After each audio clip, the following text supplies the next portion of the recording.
The most powerful countries in the world are once more vying for control of the abundant natural resources found on the African continent. In comparison to the first scramble for Africa, which occurred between 1881 and 1914 and led to the division, occupation, and colonization of the continent by powerful European nations, some analysts refer to this phenomenon as the new scramble for Africa. But why not?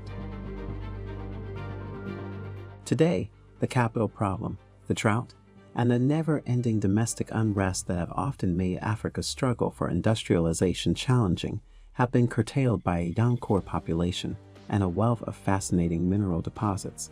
The continent consists of 54 diverse countries that are home to over 3,000 ethnic groups and languages, and has more than half of its 1.4 billion people under the age of 30. The African continent has the largest agricultural lands along with abundant oil and gold reserves. Furthermore, it has been projected that by 2050, the population of Africa could double, which presents encouraging opportunities for shrewd investors and difficulties for others. Several major European nations, including the US, China, and Russia, as well as less powerful countries like Japan, India, and Brazil are currently involved in Africa. Also, some of the energy-rich Gulf countries have been rushing to consolidate their investments on the continent in an effort to diversify their economies beyond the oil and gas sectors. As a result, this increased interest in the continent has consequently heightened the competition among the superpowers. Germany has been no exception, demonstrating its readiness to compete against other formidable competitors, such as China, with a new strategy to compete for energy, raw materials, and new markets in Africa. Some might argue that this is long overdue, considering that only 1% of the $173 billion in investments made by German businesses abroad last year were in Africa. 76% of German capital was invested in European nations in 2021, with the Americas coming in second with 9% and Asia coming in third with 13%.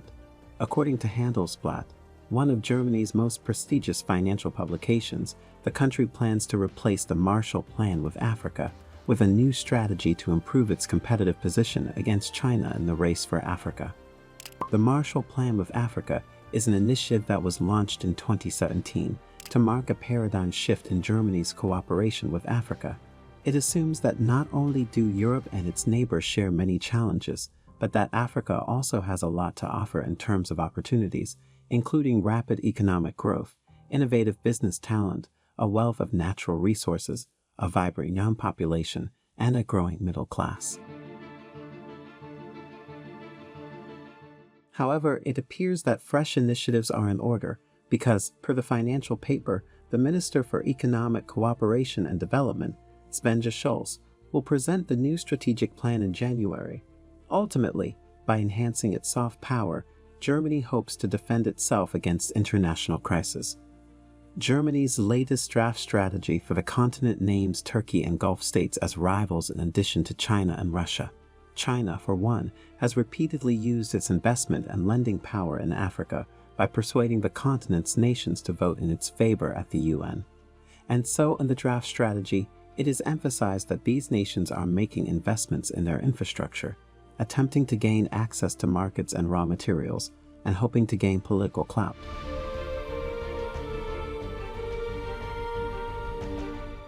In the meantime, Germany's Economic Cooperation and Development Ministry anticipates that a strong partnership with Africa will support Germany's energy transition and need for skilled workers. Also, in order to support its national, Germany wants to encourage environmentally friendly hydrogen production in Africa and the growth of regional hydrogen economies. As a matter of fact, in an effort to secure new energy sources for Europe's largest economy to make up for the disruption in Russian gas supplies, German Economy Minister Robert Habeck embarked on a 5-day trip to Namibia and South Africa early in December.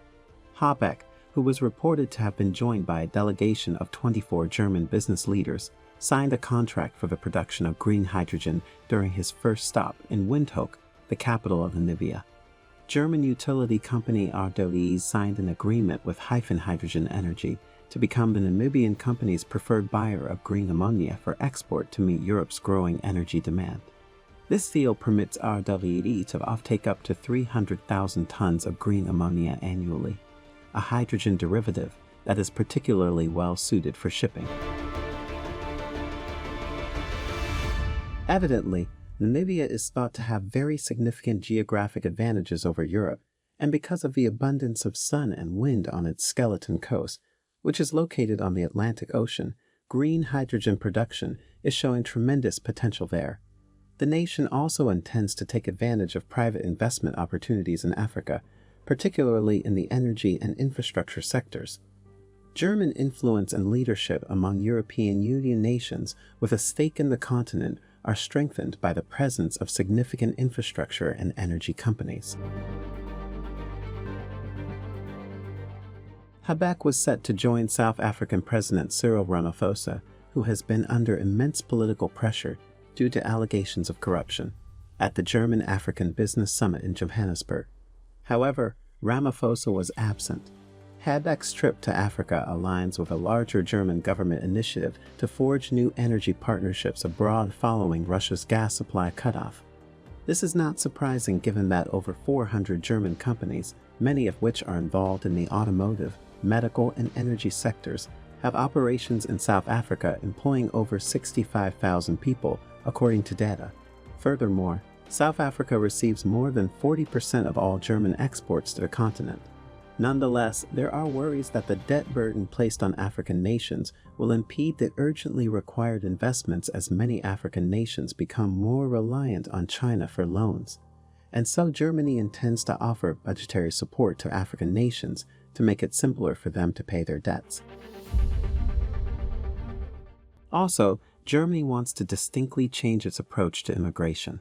Hence, it intends to integrate future legal immigration options from African nations as a key component of the new strategy. For this reason, migration and development centers with a focus on regular worker migration to Germany and Europe will be established in various African nations. Consequently, this will help to advance the implementation of the Skilled Immigration Act. If you enjoyed this video, watch also the next video on your screen, which highlights Joe Biden's call for G20 membership for African Union at the Leadership Summit. Be sure to leave a comment, give the video a like, and subscribe to the channel for more informative video content.